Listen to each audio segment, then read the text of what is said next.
Hello guys, আজকে আমার স্নান করা হয়ে গেছে সকাল সকাল।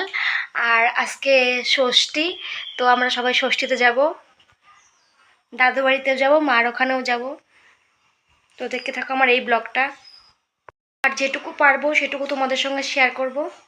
তো দেখো। তারপর আমি ঝটপট করে পূজা করে নিলাম। তো স্নান করার পরে তো পুজোটা করতে হবে। তো ঠাকুর ঘর খুঁড়লাম, আর এই দেখো ফুল তুলেছি, আমার গাছের ফুল। তারপর লক্ষ্মী পূজা, আর এখানে আছে গুরুদেব, দুটোই পুজো করে নিয়েছি। এখন আমি রেডি হচ্ছিলাম, তো এটাও হয়ে নিয়েছি। অরেঞ্জ কালারের শাড়ি পরেছি, হোয়াইট কালার ব্লাউজ দিয়ে। তো আমার বড় অরেঞ্জ কালার পাঞ্জাবি পরে নিল। দুজনেই হোয়াইট আর অরেঞ্জ কালারের ড্রেস পরে নিয়েছি। তো এখন চলে যাচ্ছি বাপের বাড়িতে। প্রথমে আমি যাব বাপের বাড়িতে, তারপর যাব দাদু বাড়িতে। তো এখানে একটা শাড়ি তোমাদের দেখালাম, আর দেখালাম না এখানে। আর এখানে আছে 3 বাড়ির জন্য 3টা মিষ্টির প্যাকেট, আর ব্যাগের মধ্যে আছে আম 3 বাড়ির জন্য। আর ব্যাগের ভিতরে আরেকটা জিনিস আছে স্পেশাল, যারা যে শাশুড়িগুলো আর কি পান খেতে ভালোবাসে তাদের জন্য গুন্ডি আর পান। তো চলে এসেছি বাপের বাড়িতে। মা দিচ্ছিল ষষ্ঠীর জল, ষাট করছিল আমাদের। তো প্রণামটাও সেরে নিলাম। তারপর খাওয়ার পালা, আমার ছেলেকেও দিচ্ছিল।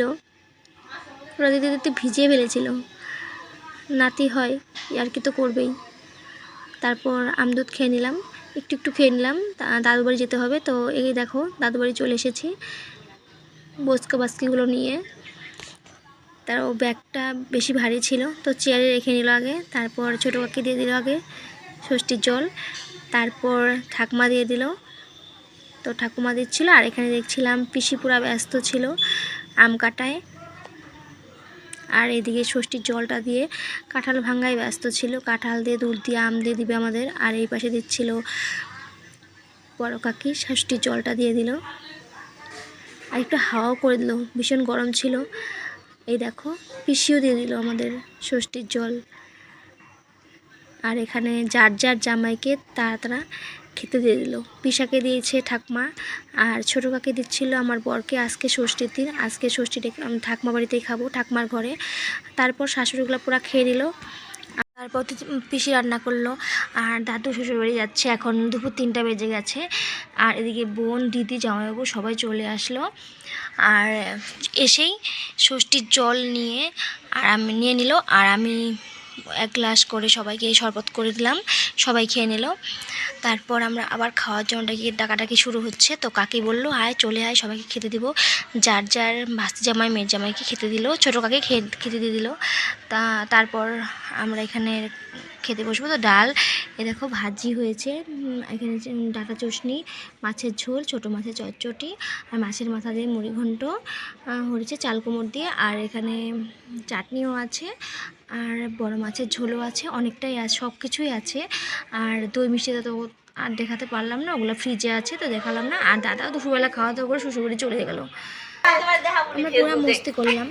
সবার লাস্টে আমার বর খেতে বসেছে, তো কাকি একবারে বসে বসে খেতে দিচ্ছে। আর এদিকে দেখি মেজো পিসি আর বোন চলে এসেছে। তারপর খাওয়া দাওয়া করে সন্ধ্যাবেলা সবাই আড্ডা মারছিলাম, চা খাচ্ছিলাম। আর এই দেখো না, ছোটো বোনের জামাইটা বেশি হাসাহাসি করে। আর এখানে পুরো চা খাওয়াই মগ্ন ছিল সবাই। আর পিসিরা সবাই আম কাটায় ব্যস্ত ছিল। ছোটো পিসি ডাকলো, সবাই চলে আয় আম খাবি, জামাইদের আম দিবে। এটা হচ্ছে ছোটো পিসি আম কাটছে, আর বড় পিসি আমগুলো গুছাচ্ছিল। আর মিষ্টি দিয়ে দিল, হলুদ নাইটি বড়াটা আমার মেঝো বেশি। আর দিদি দেখো খেতে যাচ্ছে, আটটি খেতে নাকি ভীষণ ভালোবাসে। আর এদিকে ভাস্তি জামাইদের আম দেওয়ায় ব্যস্ত পিসি আর ঠাকুমা। আর আমিও খাচ্ছিলাম, আমিও খেয়ে নিলাম।